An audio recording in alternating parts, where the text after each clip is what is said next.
Caroline Vale walked into the dining room and stopped so suddenly the woman behind her nearly bumped into her. The room went quiet.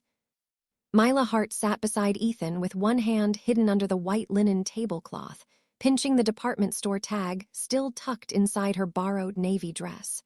Crystal glasses gleamed in front of her. Silver-framed portraits watched from the walls.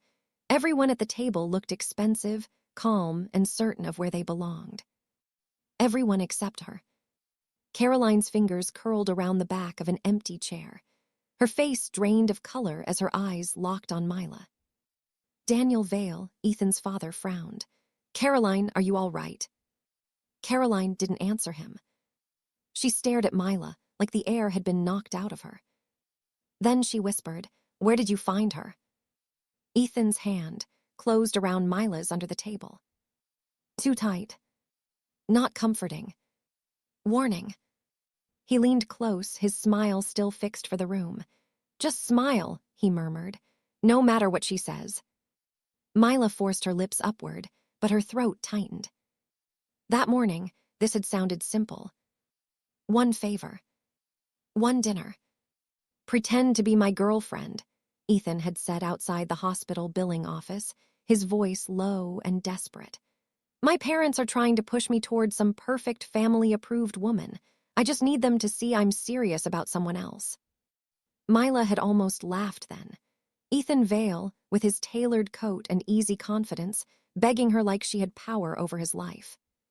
But he had looked at her the way he had the day their supervisor made a joke about her growing up in foster care, and Ethan had cut him off cold. Like she wasn't invisible, like she mattered. So she said yes. Now, sitting at his parents' anniversary dinner, surrounded by donors, relatives, and people who spoke in polished voices, Myla realized she had agreed to play a role in a world where everyone else had already read the script. Caroline moved slowly toward the table. Her gaze dipped to Myla's scuffed heels, then returned to her face with something far worse than judgment. Recognition. "What is your full name?" Caroline asked. Myla swallowed. "Myla Hart." Caroline's glass slipped in her hand and struck the table with a sharp, ringing sound. A woman near the end of the table gasped. Caroline whispered, "Your birthday." Ethan sat forward too fast. "Mom, don't interrogate her."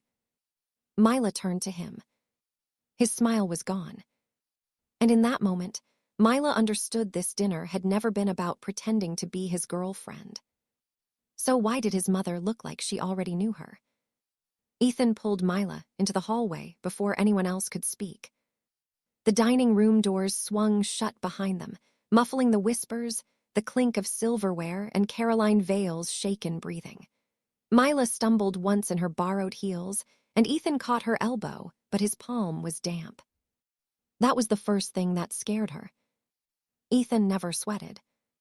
Not when angry patients shouted at the billing desk, not when executives visited the hospital, not even when their supervisor, Mr. Granger, had mocked Myla's lack of a degree and said, "Some people are lucky just to have a chair in this office." Ethan had stepped between them that day and said, "Say that again, and I'll make sure HR hears it from me first." That was why Myla had trusted him. That was why she was here. Now he stood beneath a hallway of old Vale family photographs, tugging at his collar like the walls were closing in. "My mother is dramatic," he said quickly. "She does this, she tests people." "She asked for my birthday," Myla said. "She's obsessed with background, bloodlines, family history." Ethan tried to smile. "It's disgusting, but it's not about you." It felt very much about me. His hand moved to her shoulder. "Please, Myla, don't leave. After tonight, I'll owe you anything." She looked past him, unable to answer, and noticed a silver-framed photograph on the wall. Caroline, much younger, sat in a hospital bed holding a newborn wrapped in a pale yellow blanket. The baby's face was turned away, but tiny violets were embroidered along the edge. Myla stopped breathing. Behind her ear, hidden under her hair, was a small violet tattoo. She had gotten it at 21 because the only thing left with her as a baby had been a blanket with that same flower. "Who is that?" she asked. Ethan glanced at the photo. Too fast, he lifted it off the hook and turned it face down on a side table. "My cousin," he said. Myla stared at him. "Why would you take it down?" The dining room door opened. Caroline stepped out, her makeup repaired, her face composed, but her hands trembling at her sides. She looked at Myla with a softness that felt more dangerous than cruelty. "Were you happy growing up?" Caroline asked. Myla's mouth went dry. "Why would you ask me that?" Ethan laughed loudly, too loudly. "Mom, come on. Myla survived worse than a Vale family dinner." Myla flinched. She had told Ethan things in quiet lunch breaks, not so he could turn them into a joke in a mansion hallway. Caroline ignored him. She stepped closer slowly, like Myla might vanish if she moved too fast. "Myla," she whispered. Then Caroline reached up, gently moved Myla's hair away from her collarbone, and saw the small crescent birthmark near her neck. Her hand flew to her mouth. Before Myla could pull away, a bell chimed from inside the dining room. "Toast," Ethan said. Caroline lowered her hand from her mouth, but her eyes stayed fixed on the crescent birthmark, as if it had cut through 27 years of silence. "Myla, wait," she whispered. But Ethan was already guiding Myla back through the doors. The room had shifted while they were gone. People sat straighter now. Conversations died the second Myla stepped in. She was no longer Ethan's unexpected girlfriend. She was the thing everyone wanted to understand. At the head of the table, Victor Vale lifted his champagne glass. He was older than Myla expected, but not fragile. His white hair was perfect. His black suit looked severe. His eyes moved over Myla once and dismissed her like a document he had already signed. "Family," Victor began, "is not merely blood.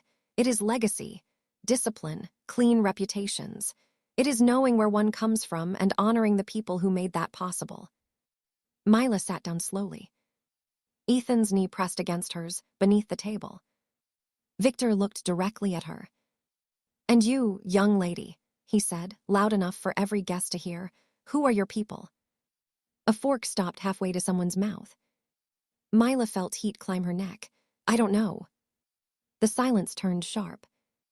"I grew up in foster care," she added, because refusing to be ashamed was the only dignity she had left. A woman near the fireplace exchanged a look with the man beside her.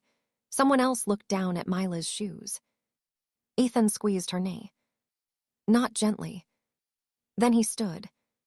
"Myla doesn't know where she comes from," Ethan said, his voice carrying across the room, "because this family made sure she wouldn't." Myla turned to him. "Ethan, what are you doing?" He didn't look at her. He reached into the inside pocket of his jacket and pulled out a small plastic evidence sleeve. Inside was an old hospital bracelet, yellowed with age, the name partially scratched but still visible. "Vale." Gasps broke around the table. "There was a baby," Ethan said. "A young mother, a private clinic, and a decision paid for with silence." Caroline whispered, "Ethan." It wasn't denial. It was horror. Myla stared at the bracelet as her pulse pounded in her ears. "You looked into me." Ethan finally glanced down at her. "You deserve the truth." "At dinner," she whispered. Victor's glass hit the table. "Sit down." "No," Ethan said. "Not until you tell everyone what you did." Myla pushed back from the table, but near the doorway, one of the donors narrowed his eyes. "Wait," he murmured. "You work at St. Agnes, don't you? Billing department." Myla froze. Now strangers outside this family knew her face, her job, her past. Victor slowly turned toward her, his expression cold enough to empty the room. "That girl," he said, "was supposed to disappear." Caroline's hand struck the table so hard every glass jumped. "Do not," she said, voice shaking, "speak about her like that." The room broke open. One aunt whispered, "Victor, what is he talking about?" A donor near the door lifted his phone before his wife pulled his wrist down. Two cousins started arguing in low, panicked voices. Daniel Vale stood frozen beside his chair, staring at his father like he had become a stranger. Myla's phone buzzed in her clutch. Then again. Then again. She looked down. A message from a coworker flashed across the screen. Is that you at the Vale dinner? Someone said Ethan exposed some secret baby thing. Myla's stomach dropped. Her private life was already leaving the room without her. Ethan stepped closer. Come with me to the study. We can finish this properly. Myla pulled her arm away before he could touch her. How long have you known? Myla. How long? His jaw tightened. A few weeks. The words hit harder than Victor's cruelty. A few weeks. Not a mistake, not panic, a plan. Ethan led the way toward Victor's study, but Myla walked behind him by choice, not trust. Caroline followed, one hand pressed to her chest. Inside, the study smelled of leather and old money. On Victor's polished desk sat a folder already opened, as if it had been waiting for them all night. Myla stepped toward it. Her foster intake form. A sealed birth record request. A photo of young Caroline holding a baby wrapped in the yellow blanket with violet stitching. Myla touched the edge of the paper. You staged this. Ethan shut the door. I found the records after Victor blocked me from taking over the foundation. If the board knew what he buried, he couldn't survive the vote. So I was leverage. You were proof, Ethan said, and you deserved answers. No, Myla said, looking at the folder, then at him. Your inheritance came first. My life came second. The door opened behind them. Caroline walked in, saw the photo, and covered her mouth. This time she didn't hide the tears. I searched, she said, barely breathing. They told me the baby died after placement. They told me there was no one left to find. Myla gripped the desk. For one impossible second, the cruelest thing she had ever believed, that she had been unwanted, started to crack. Caroline reached toward the bracelet, then stopped herself. There's one person who can prove all of it, she whispered. The door slammed open. Victor stood there with 2 security guards behind him, his face white with fury. Destroy that folder, he said, or I destroy every life in this room. Victor's order hung in the study like a blade. No one moved. Then Caroline stepped in front of the desk. Touch that folder, she said to the guards, and I will tell every person downstairs what my father made me do. Victor's mouth tightened. Caroline. No, her voice cracked, but she didn't step back. Not again. Daniel appeared in the doorway behind the guards, followed by 2 board members who must have heard the shouting from the dining room. Their faces shifted when they saw the open folder, the hospital bracelet, and Myla standing beside the desk with both hands clenched at her sides. One board member said quietly, Victor, what is this? Caroline picked up the photograph of herself, holding the baby in the yellow blanket. This, she said, looking at Myla now, is my daughter. Myla's knees weakened, but she stayed standing. Caroline swallowed hard. I was 19. I was in love with a man my father thought was beneath this family. When I got pregnant, he sent him away with money and threats. Then he hid me at a private clinic until I gave birth. Victor snapped, You were a child. I was a mother, Caroline said. The room went silent. Caroline's fingers trembled around the photo. They let me hold her once. I named her Myla. I wrapped her in this blanket because violets were my mother's favorite flowers. I begged to keep her. Myla pressed a hand to her mouth. Caroline turned toward Victor.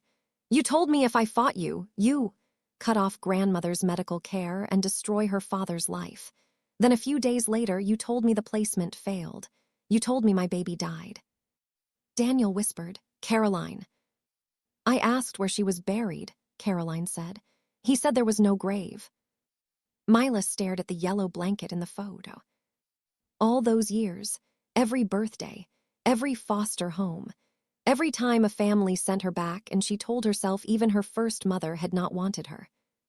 Caroline looked at her with wet, devastated eyes. I recognized your face when I walked in, then your name, your birthday, the violets, and when I saw the crescent birthmark, her voice broke. I knew. Ethan stepped forward. I found enough to prove it. I brought her here because Victor would be surrounded by donors and board members. He couldn't bury it again. Myla turned on him.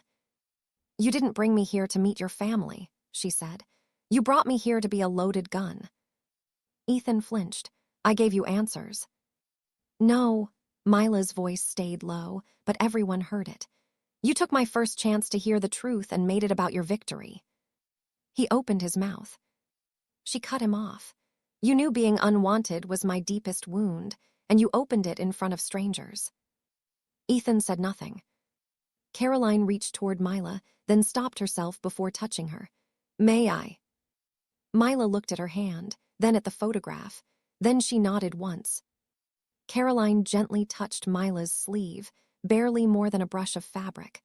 I did not leave you because I didn't love you. That was when Myla finally cried. Not loudly. Not neatly. Her breath broke once, and the tears came before she could stop them. Caroline cried too, but she did not pull Myla into an embrace she had not earned. She just stood close enough to stay. Behind them, the board members moved first. Victor, one said, you will resign from the foundation tonight. Victor laughed once, cold and sharp. You think you can force me? Daniel stepped past the guards.